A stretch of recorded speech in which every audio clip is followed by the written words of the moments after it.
We're shedding our masks and breaking down walls. Hell, we may even drop our drawers.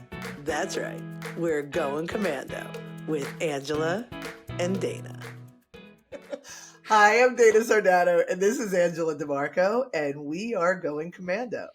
Going Commando is a little show that Angela and I put together because we really see the importance of authenticity, the importance of being who we are and sharing that with the world. And hopefully we give you permission to do the same. We also think we're funny, but that's, We do. So, Angela, good morning. Good morning, Dana. It's so funny. Right before I hit record and I drop a bombshell on you and you're like, okay, oh wait, got to do this thing now. Like doing that. Good morning, everybody. Welcome to season 4 of Going Commando. This is the season 4 gratitude. Whoop, whoop. Love how that works. All of last season 3, we celebrated Dana's book, 10 Recommendments for Personal Empowerment. And this season, we're focusing on Dana's follow-up book, Beyond the 10, Decoding the Woo Woo. Wherever it's going to be. What I love about this book is 10 Recs truly gets you into the root, the causes, the why, the how, the why we are the way we are, what banged us up along the way, and how do we fix that and get all like put our band-aids on and dig our root, take care of ourselves. And then once you find yourself in this place of feeling empowered and feeling relatively whole and aligned again, now what? Right? I know. And the now what is so fucking exciting. So this whole season, we're going to be talking about the now what. And here we go. So I choose not to know what our topics are going to be. Dana kind of lays it all out. So that way it's kind of like we're just riffing. But this girl is a girl with a plan, and she's got a plan. So put me in all right, Dana, kick us off, girl. Oh my goodness. So this season, Angela and I, it took us about 3 or 4 days to decide whether it's 11 or 10 episodes because neither of us can do math. I know. I'm like on the phone with her, I'm like, count on your fingers. Doesn't make sense. So 41 to 51 is 10. It's looking like 11 episodes. So what I did was I went into Decoding the Woo Woo and really pulled out the pieces of things. The reason I wrote Decoding the Woo Woo, I should say, is because there's certain terminology and there's certain things in the spiritual community get thrown around a lot and they lose their meaning or they're off-putting because people either are not using the terminology correctly or people are not understanding what they're trying to say. So I decoded that woo-woo. So I took out the hot button issues or the whatever. I don't know if the hot button issues, the words that stick in my craw, and we're going to talk about them. So today I want to talk about karma. And I want to pose the question, is karma really a bitch? Because that's kind of, you hear, it's good karma, it's bad karma, karma's a bitch. And people throw it around and usually throw it around with a negative connotation. You know what I mean? And I want to talk about that a little bit. So I'm just going to open with Angela. When, not now so much, because you have a little bit more insight, but like when you would hear the word karma, like what did it mean to you? So I'm putting on my banged up Angela hat, not my current. Oh, that's a look. That's a look. Okay.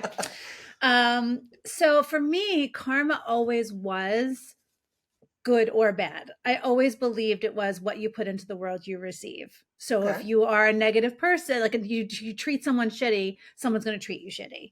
I always felt that way. So when I do believe karma could be a bitch, because if you're acting like a shitty person or doing something that is, not in alignment with who you truly are, but like just if you do something that doesn't feel good, you're just going to get back. I always feel like karma is just a mirror.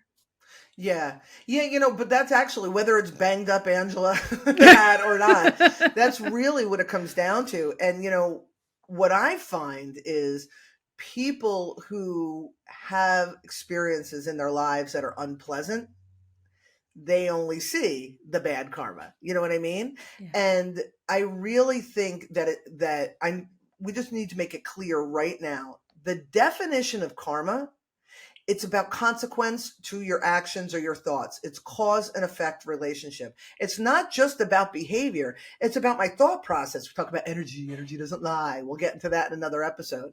But if I'm having negative thoughts or my intentions aren't pure, then there is a response to that. You know, who is it? Oh my God, is it Newton? Every action has an equal and opposite reaction. Oh, dude, What fancy scientist was that? We're going to call it Newton. Correct me if I'm wrong. Einstein? No, it's not Einstein. It's for sure not Einstein. But every action, for sure. Or maybe it is. I don't know. Help us in the comments here. We're dumb. But every action has an equal and opposite reaction. And it's that same idea that what you put out into the world, to the universe, however you want to look at it, you're receiving that back, whether it be your intention, whether it be your action. And karma isn't always immediate. You know what I mean? Instant karma. You know, I laughed at you because you tripped and then I walked into the wall. You know, instant karma. You know, there is the immediate response, but there is the waves of the momentum of your actions, right? Can I give you an example? Yeah. So this weekend, Saturday, I had the most magnificent day. And it wasn't planned. There wasn't anything. Get up, same thing. Every Saturday morning, you know, we let the kids sleep. My schmoopy and I, we go to Publix, and we always go with the grocery store. We always go with the crack because we know nobody's going to be there, and we don't have to interact with anybody. We don't like society. I have trouble being in public, but so whatever, we go. Wait, Dane. Yeah. Were you wearing pants? I was wearing pants, but only because Rob makes me. Yeah, okay. Yeah. Okay. You know, but I think I did remember on Saturday. So anyways, go to Publix, we do our thing, get home, and I'm always inspired to cook. I make a little list for the week now. I get very excited. So I'm getting the food together. I immediately start making paella, and that's awesome. I do my paella thing. Then I go into the back. I'm like, I'm going to do some gardening. And I don't have a big yard, but I'm on a nature preserve. So I have access to like beautiful, you know, fauna and flora and shit like that. So anyway, so I'm doing my plants and stuff, and I have these extra plants that I don't have room in pots, and I want to go put them out in the nature preserve and let them grow naturally. When I go out there, we've had so much rain over the last couple months. There's this huge swampy area, and I see tadpoles, and I freak out because I know they're going to make frogs someday, right? So I freak out about the tadpoles. Oh my God, I'm making the story way too long, but I just want to relive my day. So I decide I'm going to go catch some tadpoles for my daughter because she'd appreciate that, because we have fish tanks and shit like that. So, and she was sleeping over at a friend's house. So I go and I get the tadpoles and I do that, and that's like really cool. And then I get that, you know, that's done, and I'm all excited about my frogs. I even went to like Petco and like bought like water plants so like they could have like, it could be filtered so they can grow and thrive or whatever. So I do that, and then I go and paint. I started painting a picture. I'm like, oh, let me paint a little bit, and then you know, Yaya comes home, and then we run some errands, and then we have dinner, and the whole day was just this beautiful collection of all the things I love to do. I'm like, oh my God, I like to paint. Oh my God, I like to cook. Oh my God, I like to catch frogs. Oh my God, I like to, and I'm doing, oh my God, I like to garden. Like I'm doing all of these things, right? And I said to Rob, I'm like, I had the best day ever. And then I realized, talk about karma. This wasn't like I did something and then this magical thing appeared. All of my actions up until Saturday I created this momentum to create an existence where I have no worries for the most part. Don't misunderstand. You know what I mean? I don't live in an ivory tower here, but where I didn't have drama. I didn't have something I had to deal with. I didn't have a toxic relationship I had to work out. I've done all that work. Yes, and now I'm playing with frogs. I'm painting. I'm cooking. My husband's pleasant for the most part. My husband's pleasant, and it was like really cool. And that for me is what karma looks like. You know what I'm saying? Yeah. Karma and for somebody who is receiving positive karma. Oh yeah. Oh no, it's good karma. That's just to make no mistake, because there are people, you may not even realize that you're living in like a space where I remember when Maddie, when I got divorced from the starter husband, and it was like she was like 5 and she was having a hard time, of course, because she was whatever, and she was crying as I'm handing her to him for the weekend or whatever it was. And I remember him saying, well, this is just her lot in life. And it was, yeah. And I was like, okay, so his thing was she's now suffering because of the things that we've done. Yeah. But he was suffering, so therefore she's going to now just suffer. Right. And nothing can change of that, and his family, I mean, I've heard, I've gotten some insight into that when I, talked to Maddie. Yeah. There's a lot going on there. There's a lot, and talk about karma being a bitch in that respect. Yeah. Because all of those people had these negative intentions, this hard existence, the weight of the world on their shoulders, and unfortunately it just really has been extreme in what they've gotten back. It's very sad. So let's go a step further. Because again, when you hear karma, if you know anything about Hinduism, the belief is that you bring that karma from your past life into this life, right? Mm-hmm. So because I did something, or because something happened in a past life, I'm going to pay for it in this life. That seems to be the general mentality. But let's break it down, what we know about, if you believe in reincarnation, and if you're listening to us at this point, you likely do, right? Yeah. Otherwise you would have shut us off a long time ago. But in my belief is that we have a soul plan. We come into this world with a soul plan, and we have soul contracts. The plan is whatever our purpose is. And if you're Hindu, what your dharma is, right? But whatever my purpose is on this planet.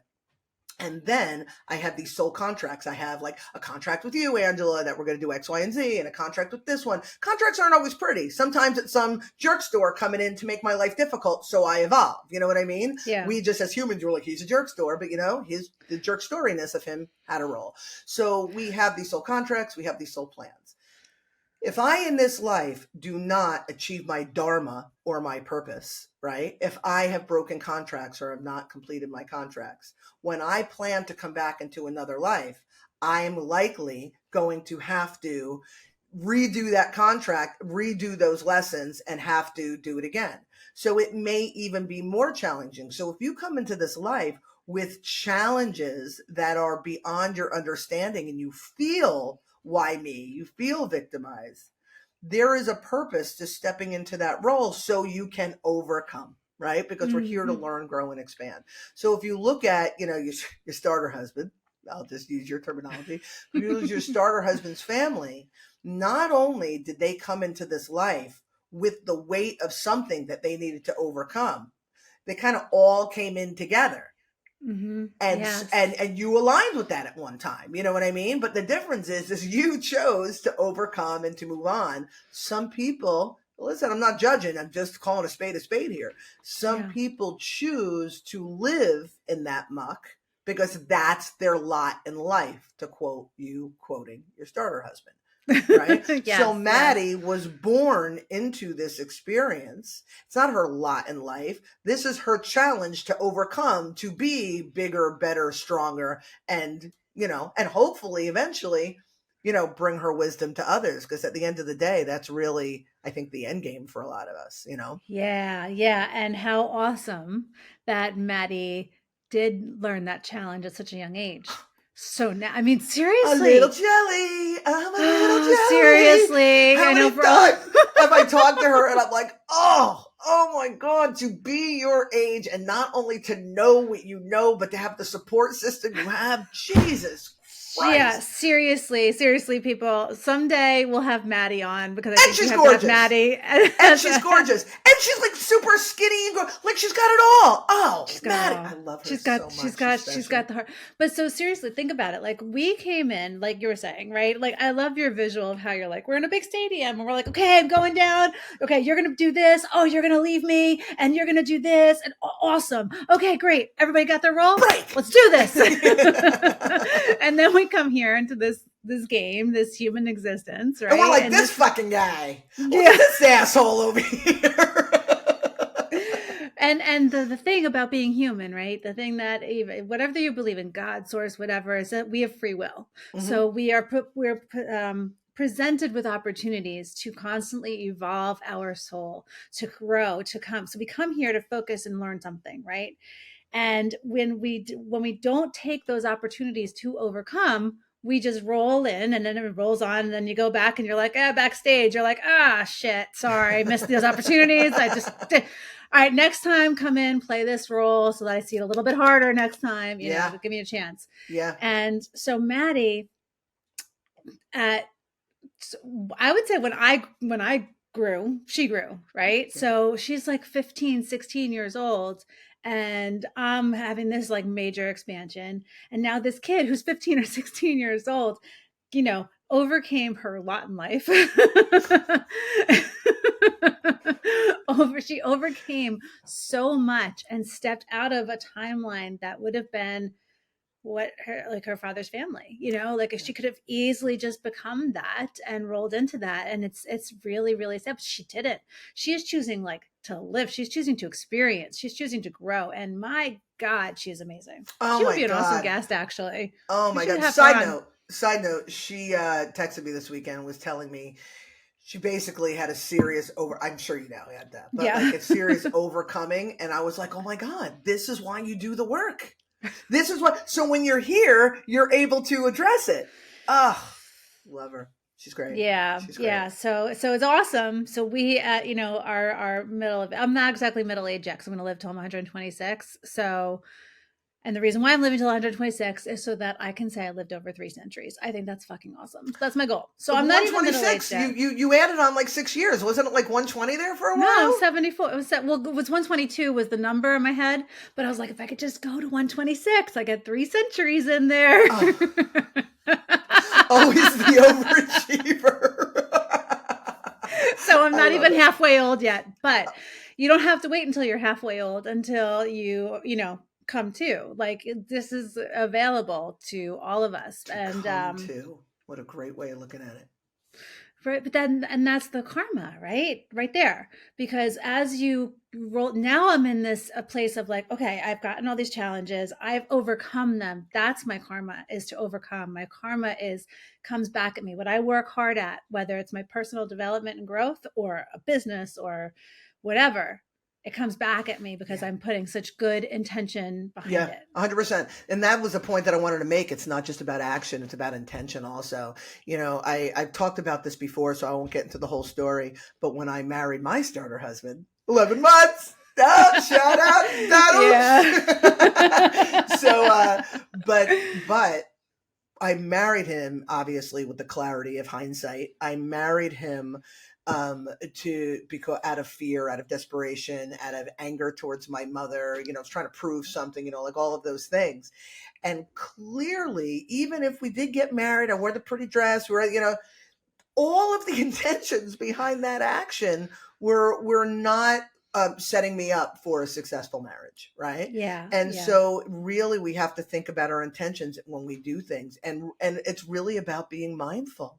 You know, the question is, how do I get good karma? Well, just pay attention to what you're doing and why you do it. Just pay attention. And if your intentions come, again, I'm not going to do the whole love and fear thing, but if they come from anywhere that's not of a loving place or of the heart, then maybe you want to rethink that. And again, like anything else, there is a momentum. And just like you could have a momentum to shitty stuff, like, oh, it all started when, you know what I mean? I'm always like, how did I have all these shitty boyfriends? It didn't start that way. Oh, there was that domino in 1995, and then the next domino, and then boom, then it was like a decade and a half of just shit shows of boyfriends, you know what I mean? But it started somewhere. It started somewhere. There was a catalyst. There's always a catalyst. You could have that catalyst with something good. You know what I mean? Make the decision not to, I don't know, cheat on your significant other. You know what I mean? Make the decision. I mean, like, that's like a big one, but like, make the decision to do something that is aligned with your integrity, as opposed to aligning with your child wounds, your dysfunction, whatever it is. Start with something small, a baby step. But it starts with you always. And then you'll see that momentum of good karma. And then you'll be as deep in a swamp in the back of your house, grabbing tadpoles under the guise of them being for your kid. You know, you're talking about the domino. So I married the starter husband. And it was the same thing with ill intention. It was like walking down the aisle, like, what am I doing? You know, but my purpose was to have Matt, like there's purpose, there's gratitude, Yeah, there's you all this find the stuff. Like purpose I've of it. worked this shit. But I'll tell you, I was, you know, I got divorced in 2010. I got sober, right? And he had fought me for custody. And once I had a young child, I was driving back and forth to Brooklyn, putting miles and miles and miles on my car, just trying to figure life out. But then I remember that I was dating someone else who was like, you know, same kind of like negative energy, held me down kind of thing, whatever. And I remember my domino towards the good was I had to leave this guy. I had no money. I didn't know what I was doing. I was in an AA meeting. I'm like, does anybody know of an apartment? This one kid knew someone in Long Beach on Long Island. And I'm driving over to the bridge. This bridge goes to the beach where this little cute town is. And I'm with my sponsor because God forbid anybody in my family would support me, right? At that point. And I'm going, I'm like, why am I even looking at this apartment? Because I can't afford it. And as I'm driving over this bridge, an old colleague called me and he was like, listen, my creative director just split. Can you fill in for a few months? I'll pay you lots of good money. It's like a 6-month gig. You just have to come up to Boston every once in a while. And I'm like, I go to the apartment, I sign the lease, I get my life back. For that year, I spent time on myself. I did everything for myself. You know, it was just me and Maddie. And then I aligned with Dave and I met Dave. Dave and I are together, right? Dave and I are together. I get Maddie back. Dave and I move all move in together into this great little town. I get pregnant with Christian, like, you know, we get married, all this stuff, and all of this good stuff has happened because of me putting me first. Yeah. Yeah. And I can see it. And it was like all this beautiful stuff, Yeah. even bad things that happened in between. Like Joshua brought me to you know? Yep. Yeah. So I was going to bring that up too, about even though you have, this is important for people to hear, even though you have the dominoes that are bringing you, shift the momentum. And I talk about all of this in Woo Woo, about turning the car around. That might have been in 10 Recs. It's irrelevant. Read them both. But let's read the damn books, people. They all merge together after a while, but even though the dominoes are toppling for you in the positive direction, you're dealing with shitty stuff along the way also. But the shitty stuff is for you to learn. And, you know, I was thinking about my domino, and my domino was when I had, again, a decade of just being alone, being miserable, way too many drugs. Like and masking it. Oh, I'm going to get the motorcycle. Oh, I'm going to kickbox, but just, you know, whatever, just not happy, not well. And all I wanted was this family and to live, you know, a happy life and be loved and all that stuff. And when I had my dog, I had a choice point. Yeah. I could give up my dogs. I lived in a condo. I wasn't allowed to have the dog. I could give up my dog, or I could find a place to live and keep my dog. And I chose to keep the dog. I chose the unconditional love. And in doing that, something shifted, because I could have given up the dog and have another dog, because I had to give a dog up once before when I was younger. Another thing, you know, abandonment. But I shifted that pattern of abandonment, whether I was doing the abandoning or being abandoned. And I wound up buying this house. And within like 2 months, you know, I met my girl's birth father. And with a few months after that, I got pregnant, and then the rest is history. That domino. Rob comes in, you know, become estranged from my mother, all these things, leave my job, become an artist, you know, partner up with you, all of these things. But there was a lot of shitty stuff along the way, but it was in this uphill climb. Like I would like climb and I'd be like, yay. And then I'm like, oh, shitty thing. Ooh, you know, it's like a video game. I'm going to defeat this dragon, blah, blah, blah. Died a couple times, came back, blah, blah, blah, defeat the dragon. And then the next level, and then there's like an ogre. No video games. Nobody here played Dungeons and Dragons. They killed the monsters. Nobody. I think Paolo did. Okay, Paolo. This Paolo is for knows. You, Paolo. So then I got to the level 16 and I got the crossbow. No, I'm just kidding. But you understand, like it doesn't come without trials and tribulations along the way. But if you're paying attention, it's constantly on the incline. You just got to, you know, swat the shitstorm away to move to the next level. Yes. And you're so eloquent. But and think about it too, like because of doing the right thing, because of the momentum, because of the goodness coming, because we have goodness in our heart, good intention, right? Yeah. I had Dave beside me to fight for Maddie for custody. I had Dave beside me when we lost Joshua, and I had his support. You had Rob when you were like right before your wedding, when you're in a ball about your mother not being Jesus there. Christ, it's fucking tragic. And Rob, and Rob made it all okay. We find our people. God, how many times have I had you? I call you. I'm like, Dana, I farted weird. You're like, okay, let's talk about this. I mean, did it come out of the left side of your cheek or the right side of your cheek? Can you send me a sample? But we collect, right? We collect people that help us on our journey. Oh, 100%. And that's like, for all the stuff that I've done in my life, for all the people that didn't appreciate it, now I have smaller amount, but much more like beautiful amount of people that I can count on for anything. Yeah. For anything. You know what, though? Just to give another little spin, a little bit of insight into that. You said we collect people along the way, but what we sometimes fail to realize is we had been collecting people along the way the whole time for our spiritual and our personal growth. Right. It just, because of where we were, it looked uglier. So just as an example, when I met my, again, 11 months, woohoo, when I met my first husband, I was staying home that night. I wasn't going out. My friends were all getting ready to go. I was in my late 20s. They were all getting ready to go out. And last minute, I'm like, something came over me. I'm like, you got to go. And I was like, give me 5 minutes. And I went and brushed my teeth, whatever. You know, I remember to put pants on that night. And I went, right? And I met him. And at the time, I was like, oh my God, the planets aligned.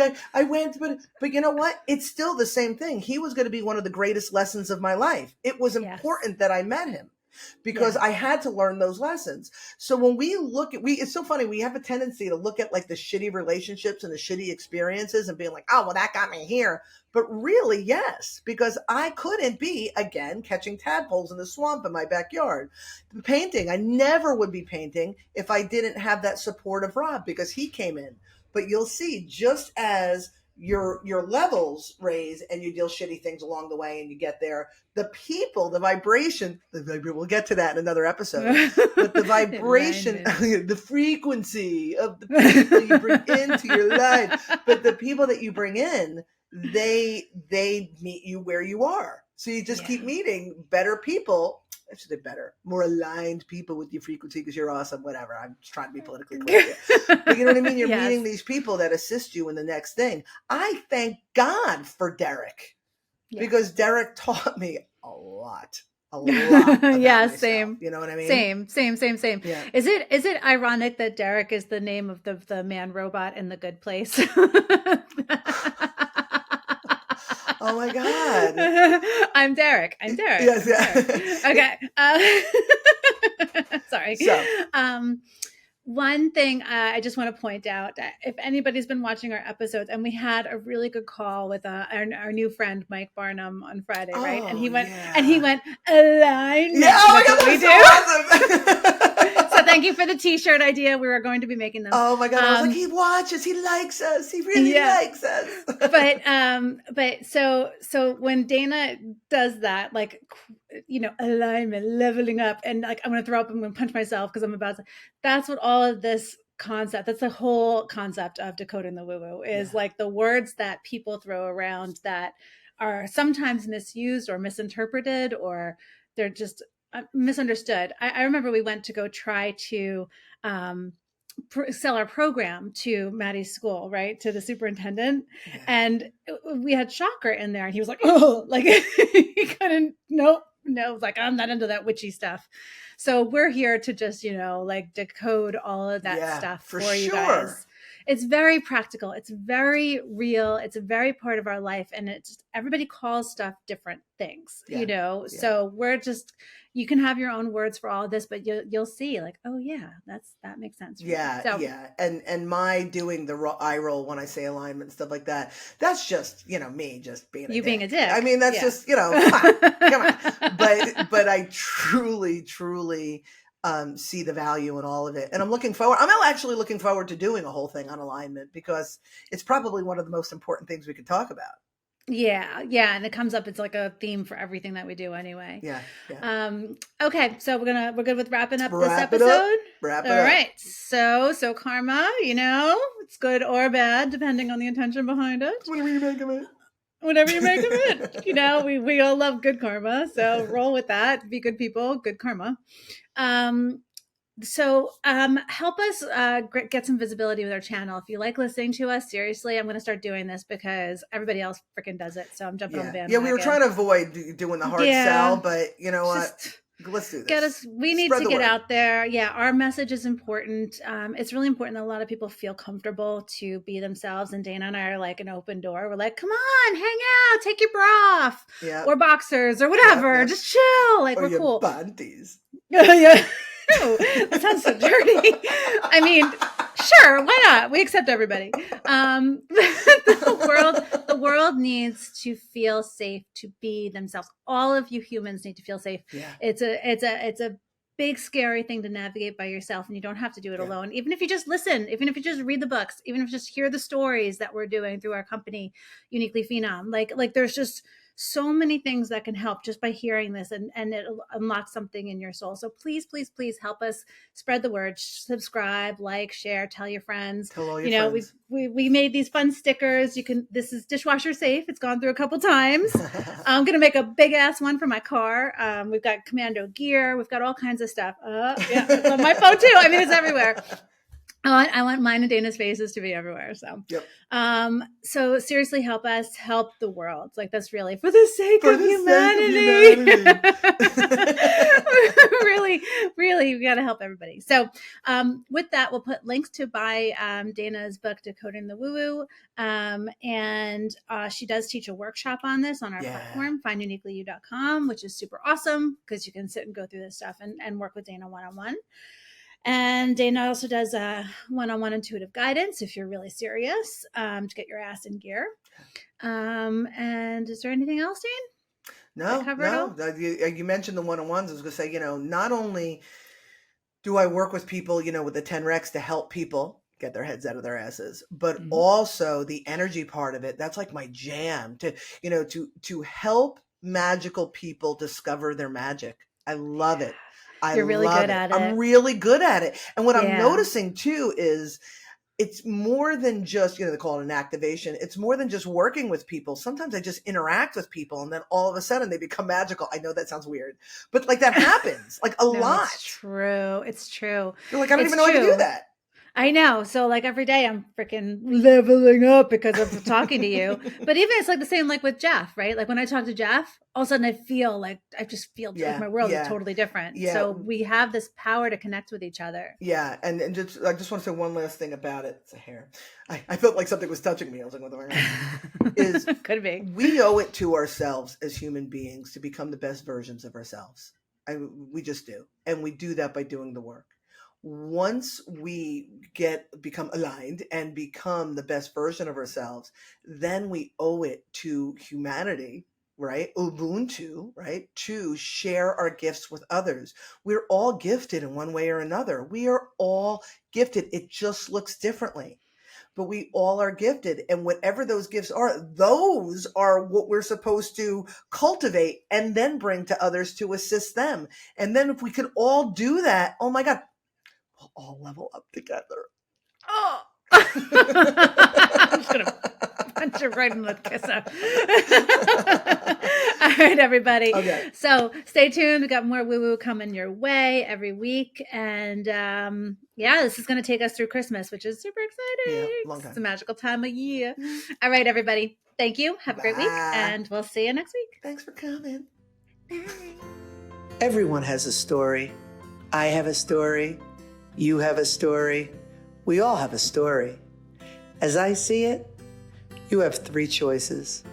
Allow your story to define you, use it to excuse you, or utilize it as a method to empower you.